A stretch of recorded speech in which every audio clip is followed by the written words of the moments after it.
Bonjour, voici une série de vidéos qui va porter uniquement et exclusivement sur le droit de la construction, le droit de l'immobilier, le droit des contrats, parce que je constate, et ça va en évolution, que malheureusement une grande quantité de gens ne savent pas ce qu'ils ont exactement comme possibilité, ne connaissent pas leurs droits réels à la signature de ce qu'on appelle des marchés.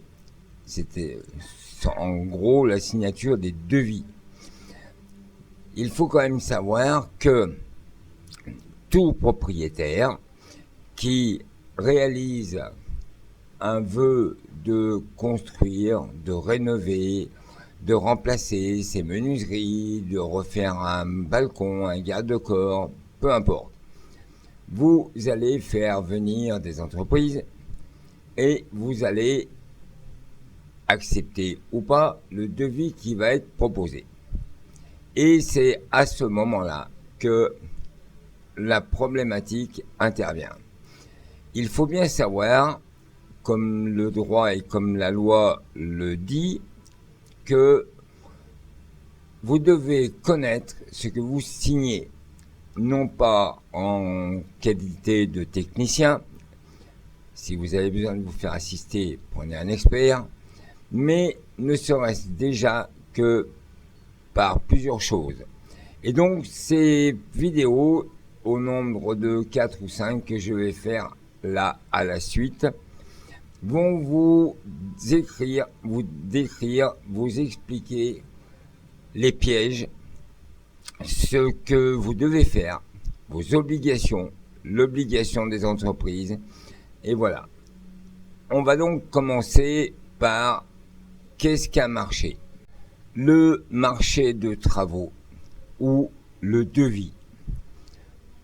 Également le contrat de construction de maisons individuelles, appelé CCMI.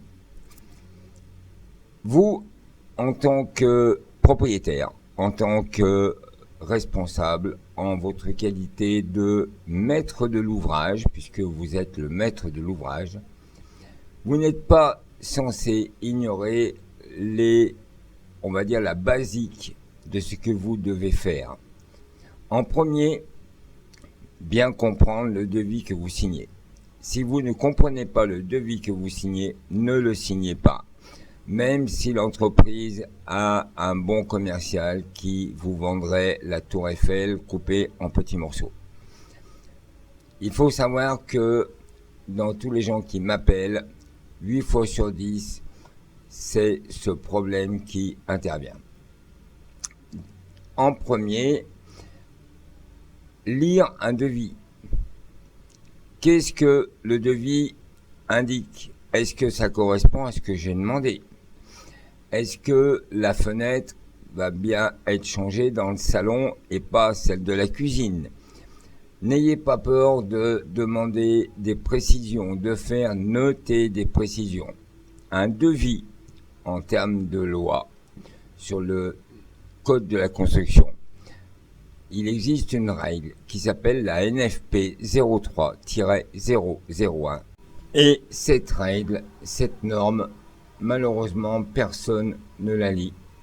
Au jour d'aujourd'hui, toutes les fois que je pose la question, on me répond « Monsieur l'expert, nous n'avons pas le temps de lire les règles ».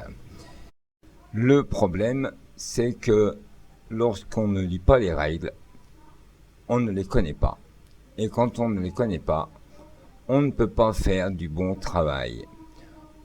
Et bien souvent, pour ne pas dire à 50% des cas, ça finit en litige, ça finit en procédure, et c'est quelque chose qui est coûteux pour tout le monde et qui n'est pas du meilleur en règle générale et qu'il faut éviter.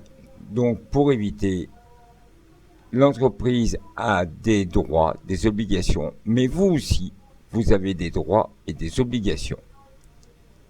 Mais l'entreprise doit vous fournir aussi son attestation d'assurance décennale.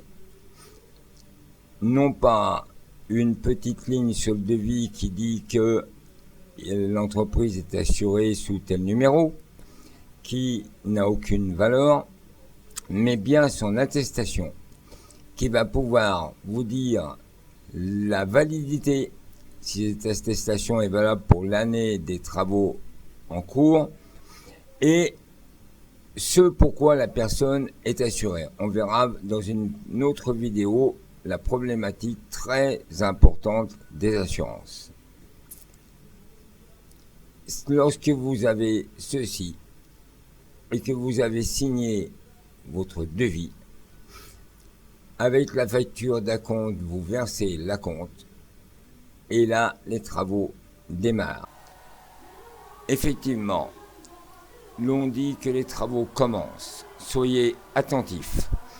Ne vous laissez pas mener par du chantage.